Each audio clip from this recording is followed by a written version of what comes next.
పెహల్గాం ఉగ్ర దాడి తర్వాత ఎట్లాంటి పరిస్థితులున్నాయో మనందరికీ తెలిసిందే. అట్లాగే కేంద్రం గూడా ఒక కీలక నిర్ణయం తీసుకుంది.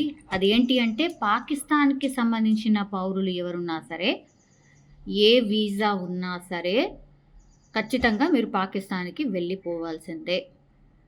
48 గంటలు గడువు విధించింది. ఆల్మోస్ట్ 29వ తారీఖున ఆ గడువు గూడా అయిపోయింది. పాకిస్తాన్‌కి సంబంధించిన వాళ్ళు అందరూ వెళ్ళిపోవాలి అన్నారు. సో, వెళ్ళిపోయిన వాళ్ళు వెళ్ళిపోయారు. ఇప్పుడు ఎవరైతే వెళ్ళలేదో వాళ్ళ కోసం పూర్తిగా గాలిస్తున్న పరిస్థితి.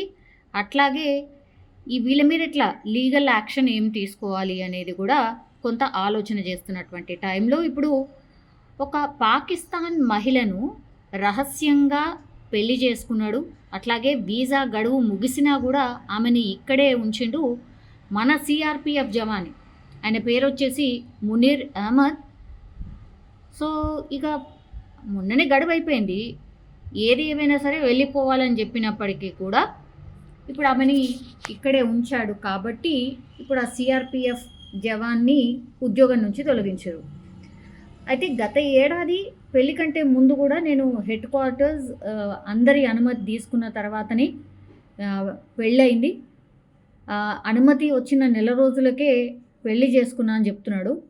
ఇప్పుడు నా ఉద్యోగం తొలగింపు నిర్ణయాన్ని కూడా తాను అంగీకరించను అని కూడా, ఈ నిర్ణయానికి వ్యతిరేకంగా నేను కోర్టుకు కూడా వెళ్తానని కూడా చెప్తున్నాడు.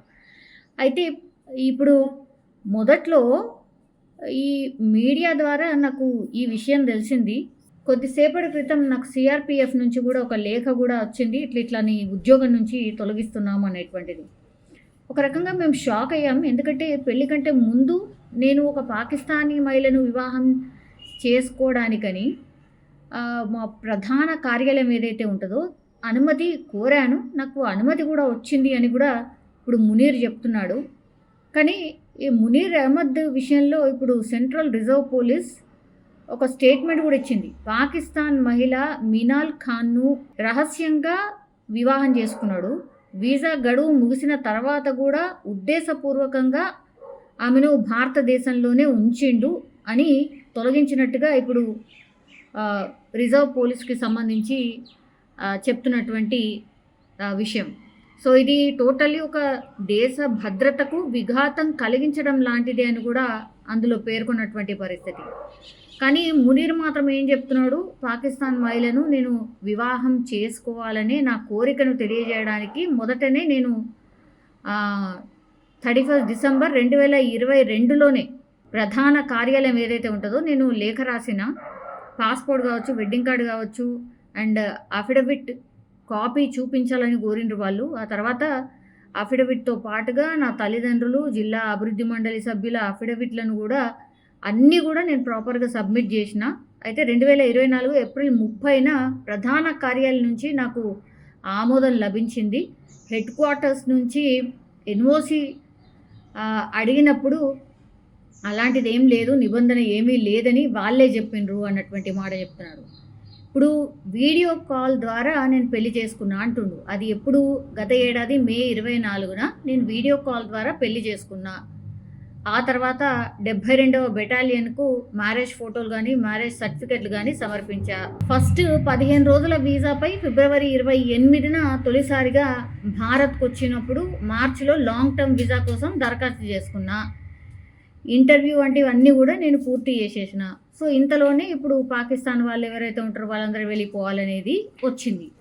ఇప్పుడు నా పరిస్థితి ఏంటి అనేది ఒకటి. ఆ తర్వాత నేను కోర్టుకు వెళ్ళబోతున్నా. ఎందుకంటే జమ్మూ కాశ్మీర్ హైకోర్టు బుధవారం తన భార్య బహిష్కరణపై స్టే విధించడం ద్వారా ఆమెకు ఉపశమనం కలిగించిందని కూడా ఆయన చెప్తున్నాడు.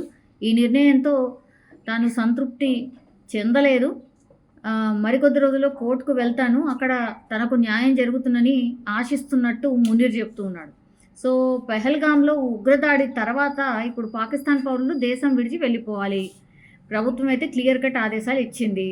ఇప్పుడు మినాల్ ఖాన్ కావచ్చు, మునీర్ల ఈ ప్రేమ వివాహం ఇప్పుడు వెలుగులోకి వచ్చింది కాబట్టి మరి ఆయనని తొలగించడం అయితే జరిగింది. ఇప్పుడు నెక్స్ట్ ఆయన కోర్టుకి వెళ్తా అంటుండు. మరి కోర్టు అయినా సరే అదే చెప్తుందేమో, అవును కేంద్ర సర్కార్ తీసుకున్నటువంటి నిర్ణయం ఖచ్చితంగా మీరు పంపించాల్సింది, ఆ తర్వాత ఫైట్ చేయాల్సింది అంటుందా, లేకపోతే ఇంకేమంటుందా చూడాల్సిందే. బట్ ఇప్పుడు సిఆర్పిఎఫ్ జవాన్ ఒక పాకిస్తాన్ మహిళను మ్యారేజ్ చేసుకోవడం, ఆ తర్వాత నిబంధనలకు విరుద్ధంగా ఆమెను ఇక్కడే ఉంచడం, ఇప్పుడు ఆయన మీద చర్య తీసుకున్నారు. ఆయన ఉద్యోగాన్ని తొలగించడం అయితే జరిగింది.